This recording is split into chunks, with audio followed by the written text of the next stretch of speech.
જય માતાજી મિત્રો, સ્વાગત છે તમારું અમારી વીએસ સરકાર ચેનલમાં।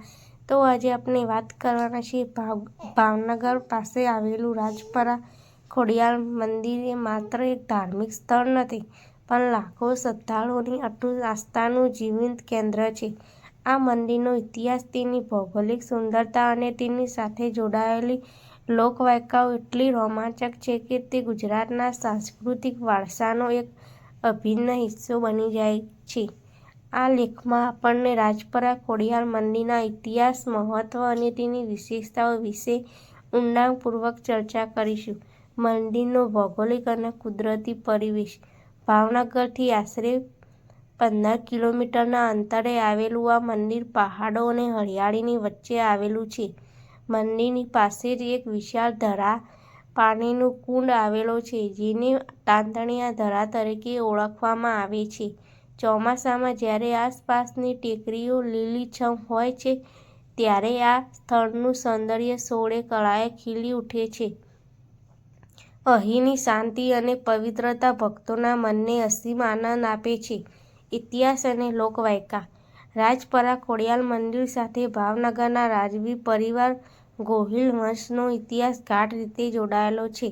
લોકવાયકા મુજબ ભાવનગરના મહારાજ વખતસિંહ, જેમને લોકો આતાભાઈ તરીકે ઓળખતા હતા, મા ખોડિયારના પરમ ભક્ત હતા। તેઓ ઈચ્છતા હતા કે મા ખોડિયાર તેમના રાજ્ય ભાવનગરમાં બિરાજે। મહારાજે ભક્તિથી પ્રસન્ન થઈને મા ખોડિયાર તેમની પાછળ આવવા તૈયાર થયા, પણ એક શરત મૂકી: તું આગળ ચાલજે, હું તારી પાછળ આવીશ, પણ જો તે પાછળ ફરીને જોયું તો હું ત્યાં જ રોકાઈ જઈશ। મહારાજ આગળ ચાલતા હતા અને મા તેમની પાછળ। માના પગના ઝાંઝરનો અવાજ મહારાજને સંભળાતો હતો, પણ જ્યારે તેઓ રાજપરા પાસેના તાંતણિયા ધરા પાસે પહોંચ્યા, ત્યારે ઝાંઝરનો અવાજ આવતો બંધ થઈ ગયો। મહારાજને શંકા થઈ કે મા પાછળ છે કે નહીં, અને તેમણે પાછળ ફરીને જોયું। બસ શરત મુજબ મા ખોડિયાર ત્યાં જ રોકાઈ ગયા અને તાંતણિયા ધરામાં બિરાજમાન થયા। આજે જ્યાં ભવ્ય મંદિર છે, તે જ એ પવિત્ર સ્થળ છે। તાંતણિયા ધરાનું મહત્વ: મંદિરની બિલકુલ સામે આવેલા આ ધરા ક્યારેય સૂકાતો નથી। એવી માન્યતા છે કે મા ખોડિયાર સ્વયં આ ધરામાં મગર સ્વરૂપે નિવાસ કરે છે। ભક્તો આ ધરાના પાણીને અત્યંત પવિત્ર માને છે અને શ્રદ્ધાથી માને છે ચડાવે છે। રવિવાર અને મંગળવારે અહીં ભક્તોની ભારે ભીડ જોવા મળે છે। ભાવનગરના રાજવી પરિવારના કુળદેવી: મા ખોડિયાર ભાવનગરના ગોહિલ રાજવંશના કુળદેવી છે। આજે પણ રાજવી પરિવાર દ્વારા ખાસ પ્રસંગોએ અહીં પૂજા અર્ચના કરવામાં આવે છે। રાજ્યના કોઈપણ શુભ કાર્યની શરૂઆત મા ખોડિયારના આશીર્વાદ લઈને કરવામાં આવે છે। ભાવનગરના પ્રજાનો માટે પણ મા ખોડિયાર રખેવાળ દેવી છે।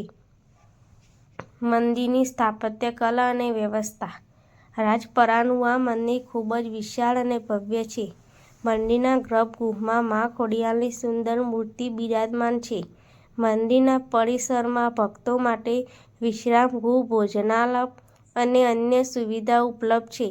મંદિર ટ્રસ્ટ દ્વારા અહીં ખૂબ જ સુંદર વ્યવસ્થા જાળવવામાં આવે છે। સુખડીનો પ્રસાદ: અહીં મા ખોડિયારને સુખડીનો પ્રસાદ ચડાવવાની ખાસ પરંપરા છે। ધજા આરોહણ: મંદિર પર શ્રદ્ધાળુઓ દ્વારા માનતા પૂરી થતાં ધજા ચડાવવામાં આવે છે। ઉત્સવો અને પર્વો: નવરાત્રિ દરમિયાન અહીં આખું વાતાવરણ ભક્તિમય બની જાય છે। ગરબા અને વિશેષ પૂજાના આયોજનો થાય છે।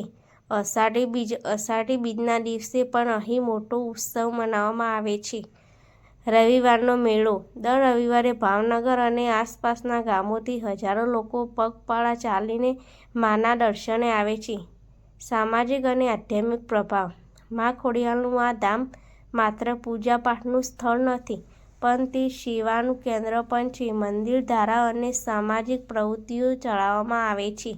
લોકો પોતાની મુશ્કેલીઓ માના ચરણોમાં ધરે છે અને અમુક શાંતિ મેળવે છે। એવી માન્યતા છે કે જે કોઈ સાચા મનથી રાજપરામાં માના દ્વારે આવે છે, તેની મનોકામના ક્યારેય અધૂરી રહેતી નથી।